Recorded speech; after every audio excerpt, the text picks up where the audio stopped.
ओम नमः शिवाय। जय श्री महाकाल। देखिए, शुक्रवार का विशेष दिन आ गया है और ये दिन समर्पित होता है माता लक्ष्मी जी को। तो विशेषकर आज का जो उपाय है, आपको 11 चावल और एक बेलपत्र से करना है। इस उपाय करने के बाद माता अशोक सुंदरी जी बहुत ज़्यादा प्रसन्न होगी और आपकी जो भी कामना है, इच्छा है ना, उन्हें पूर्ण करेगी। चाहे वो धन को लेकर हो, व्यापार को लेकर हो, या किसी भी प्रकार की जीवन में समस्या हो, दुख हो के लिए, तो उनकी समाप्ति के लिए आपको ये वाला उपाय जरूर करना है। उपाय कैसे करना है वो बताएंगे। उसके पहले इस वीडियो को लाइक कर दें, चैनल पर नए हो सब्सक्राइब कर दें और कम से कम 3 लोगों की मदद जरूर करिएगा इस वीडियो को उनके साथ शेयर कर। तो जानते हैं पहला उपाय। विशेषकर ये उपाय क्यों करना है। देखिए, अगर आपकी ऐसी कोई कामना है, इच्छा है, ठीक है, या यूँ कहें कि कोई विश है जो आप चाहते हो वो कि पूर्ण हो जाए, ठीक है। वो व्यापार को लेकर हो सकती है, नौकरी को लेकर हो सकती है, या आपके बच्चों को लेकर हो सकती है, तो फिर उनके लिए आपको ये उपाय जरूर करना है। तो इस वाले उपाय के लिए सबसे पहले जो सामग्री आपको चाहिए वो है चावल। कितने चावल की जरूरत है? आपको गिनकर 11 चावल के दाने लेने हैं और प्रत्येक दाना कहीं से खंडित टूटा फूटा ना हो यह सुनिश्चित कर लें। इसके बाद आपको इस प्रकार से एक तांबे का लोटा लेना है और उस तांबे के लोटे में आपको अपने घर से, अपने किचन से शुद्ध जल भर लेना है। इसके बाद जो अगली सामग्री आपको लेनी है वो है बेलपत्र। कितने बेलपत्र की जरूरत है? मात्र आपको एक बेलपत्र लेना है और ये बेलपत्र कहीं से खंडित टूटा फूटा ना हो, ये आपको ध्यान रखना है। और मात्र इन सामग्री को लेकर चले जाना है शिव मंदिर, ठीक है। आप चाहो तो ये उपाय सुबह कर सकते हो और अगर आपको समय मिले तो शाम को भी कर सकते हो। और शिव मंदिर में पहुंचकर सबसे पहले जो भी पूजन पाठ वगैरह आपको करनी है शिवलिंग की, वो कर लीजिएगा। फिर उत्तर दिशा की तरफ मुंह कर बैठ जाना है, ठीक है। देखिए, शिवलिंग के ऊपर बेलपत्र का उपाय करने से कामना पूर्ण होती है। चावल का उपाय करने से जो आर्थिक स्थिति परिस्थिति है वो सुधरती है। तो इस वाले उपाय में सबसे पहले आपको करना क्या है कि आपके पास जो 11 चावल के दाने है ना, एक एक चावल के दाने को उठाना है और जल के लोटे में डालते जाना है। ओम नमः शिवाय श्री नमस्तुभ्यम मंत्रों का जाप करते हुए। तो इस प्रकार से आपको चावल के दाने जल के लोटे में डाल देना है और उसके बाद आपके पास जो एक बेलपत्र है ना, उस बेलपत्र को उठाना है और उसको आपको अपने सीधे वाले हाथ में इस प्रकार से रख लेना है। बेलपत्र की जो डंडी है वो आपकी तरफ होगी, जो बड़ी पत्ती है वो शिवलिंग की तरफ होगी, ठीक है। इतना उपाय हो गया। उसके बाद उस जल के लोटे को उठाना है और अपने सीधे वाले हाथ में इस प्रकार से रख लेना है। देखिए, अगर आपके घर के आसपास शिव मंदिर है तो ये उपाय अपने घर से भी कर सकते हो। उसके बाद आपको शिव मंदिर चले जाना है और सबसे पहले आपके पास जो जल का लोटा है ना, उसको उठाना है और पंचाक्षर षडाक्षर मंत्र का स्मरण करते हुए उस जल के लोटे को शिवलिंग के ऊपर समर्पित कर देना है। और जहाँ पर जल चढ़ाओगे तो जल बहता हुआ जलाधारी की तरफ से नीचे आएगा। जहाँ पर आपको अपना सीधा वाला हाथ रखकर उस जल को इकट्ठा कर कंठ, मस्तक और नैनों पर लगाना है। और जो 11 चावल के दाने इस जल के लोटे में डाले थे उनको आपको शिवलिंग के ऊपर एक एक कर समर्पित कर देना है। ठीक इसी प्रकार से आपके पास जो एक बेलपत्र है ना, उस बेलपत्र को उठाना है और उसको आपको माता अशोक सुंदरी वाली जगह पर, कहाँ पर? माता अशोक सुंदरी वाली जगह पर, ये जो दोनों जलाधारी के बीच में मोटी सी लाइन है ना, जहाँ पर उस बेलपत्र को समर्पित कर देना है। ओम नमः शिवाय श्री नमस्तुभ्यम मंत्रों का जाप करते हुए।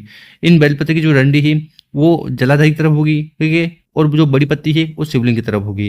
इस प्रकार से आपको विशेष उपाय करना है। उसके बाद आपको शिवलिंग के पास बैठकर विशेषकर अशोक सुंदरी जी से प्रार्थना करना है कि आपकी जो भी दिल की बात है, कामना है, इच्छा है, उन्हें पूर्ण करें। अब वो कामना व्यापार को लेकर हो, नौकरी को लेकर हो, बच्चों को लेकर हो, ठीक है, या किसी और प्रकार की भी हो, तो कामना पूर्ति के लिए बहुत ही अचूक उपाय होने वाला है। कर जरूर देखिएगा। अब जानते हैं गुरु जी द्वारा बताया गया अगला उपाय। विशेषकर ये उपाय क्यों करना है? देखिए, इस उपाय को करना है आपको लक्ष्मी प्राप्ति के लिए। साथ ही साथ अगर आपके घर में धन, संपदा, ठीक है, वैभव, इनकी समस्या आ रही है, मतलब, तो फिर आपको ये उपाय करने से बिल्कुल भी नहीं चूकना है।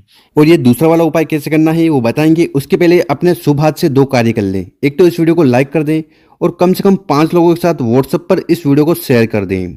इस वाले उपाय में क्या क्या सामग्री की जरूरत है वो देख लीजिए। सबसे पहले आपको लेना है दुर्वा। क्या? दुर्वा, जो घास आती है ना आपके घर के आसपास, आपके घर के आसपास दिखेगी आपको, तो वो घास आपको सबसे पहले ले लेना है। इसके बाद जो अगली सामग्री आपको लेनी है वो है दूध। दूध कौन सा? देखिए, अगर आपको गाय का कच्चा दूध मिल जाए, ठीक है, तो वो सर्वोत्तम होगा। कितना लेना है? मात्र 1 कटोरा, ठीक है। इस प्रकार से दूध ले लीजिएगा।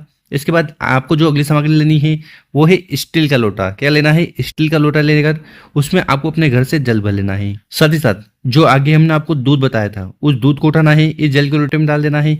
और जो दुर्वा, जो घास बताई थी, उस घास को भी उठाना है, इस जल के लोटे में डाल देना है, ठीक है। और ये जल का लोटा लेकर आपको चले जाना है अपने घर के मंदिर में। कहाँ पर? घर के मंदिर में। देखिए, अगर आपके घर के मंदिर में विष्णु जी का, कौन से? विष्णु जी का कोई भी स्वरूप हो, चाहे मूर्ति हो, पोस्टर हो, लड्डू गोपाल हो, मूर्ति हो, उसके उनके समक्ष आपको जाना है। ठीक है, उनको आपको इस प्रकार से एक पाटला लेना, उस पाटले पर बिठाना। ठीक, और उसके सामने आपको बैठ जाना है। बैठने के बाद क्या करना है? आपके इस जल के लोटे में क्या है? दूर्वा डाली थी। ठीक है, यहाँ पर मैं कलर बदल देता हूँ। आपने इस जल के लोटे में दूर्वा डाली थी। ठीक, तो उस दूर्वा को उठाना है। ठीक है, और 108 बार क्या करना है? 108 बार उस दूध से आपको उस दूध और जल से छिड़काव करना है विष्णु भगवान की कोई भी मूर्ति या पोस्टर हो उसके ऊपर। ठीक है, और प्रत्येक बार दूध और जल का छिड़काव करते समय आपको ओम लक्ष्मी नमो, ओम लक्ष्मी नमो इस मंत्र का 108 बार जाप करना है। तो 108 बार दूध और दूर्वा से आपको लड्डू गोपाल जो भी मूर्ति हो उनके ऊपर छिड़कना है, और उस समय आपको ओम लक्ष्मी नमो, ओम लक्ष्मी नमो इस मंत्र का जाप करना है।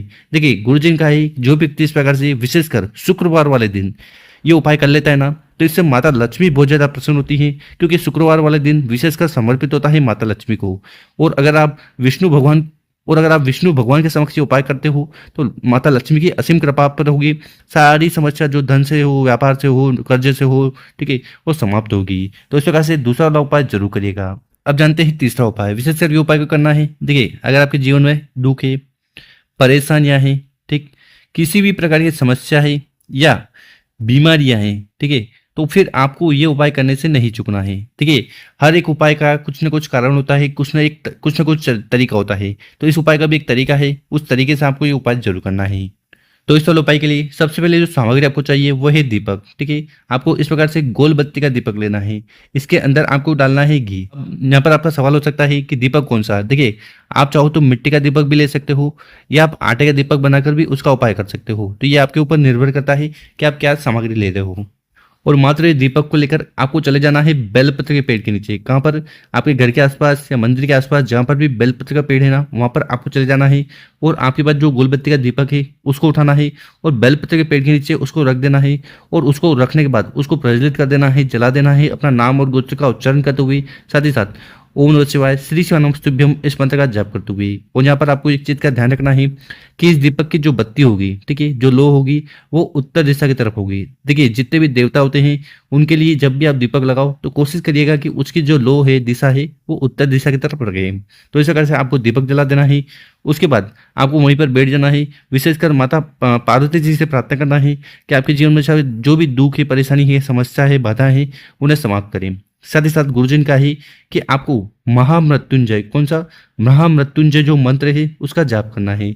आपको पता ही होगा महामृत्युंजय मंत्र कुछ इस प्रकार है। ओम त्र्यंबकम यजामहे सुगंधिन पुष्टिवर्धनम उर्वारुकमिव वंदनान मृत्युमक्षी मामृतात्। तो इस मंत्र का कम से कम आपको 7 बार, 11 बार, 21 बार, 51 बार जाप करना है। इस उपाय करने के बाद क्या होगा? देखिए, अगर आप शुक्रवार वाले दिन बेलपत्र के पेड़ के नीचे अगर दीपक लगा देते हो और महामृत्युंजय मंत्र का जाप कर लेते हो ना, तो इससे आपके घर में जो भी बीमारियां हैं वो समाप्त होगी, जो समस्या है वो खत्म होगी। तो गुरु जी द्वारा बताया गया बहुत ही अचूक और विशेष उपाय ही कर जरूर देखेगा जीवन के सारे दुख, परेशानी, समस्या को समाप्त करने के लिए। और मेरे प्यारे दोस्तों, अगर आपको वीडियो अच्छी लगी हो तो इस वीडियो को 5 लोगों के साथ व्हाट्सएप पर जरूर शेयर करें। ओम नमः शिवाय, जय श्री महाकाल। मिलते हैं हम आपसे एक और नई वीडियो में।